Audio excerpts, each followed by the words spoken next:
It has been a long time since I've actually done what it is I wanted to do, and that's one of my passions. Those of you that have followed this channel from the get-go will know what the purpose of this channel was. But for the last 5 years, I haven't been doing what it is I've been wanting to do. I've been putting things off, I've made excuses, I've been focusing on other goals, and I haven't made time for my passion. At this point, I'm headed to auction, and I'm probably about to make the most questionable decision. We've made it to the auction house and I'm over the moon. I'm gassed, I'm not gonna lie. It's time to see the cars. New glass.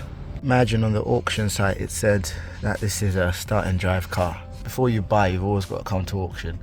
That window wasn't in the auction.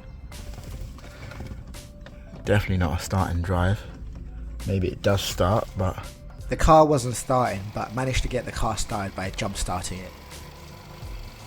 The interior on this Jaguar looks so nice, guys. Throughout the car you've got all this leather stitching.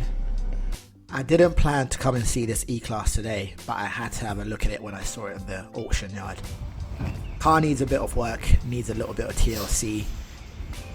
Have a look at this car though, guys. This thing looked serious. If the price is right, this would definitely make a good project.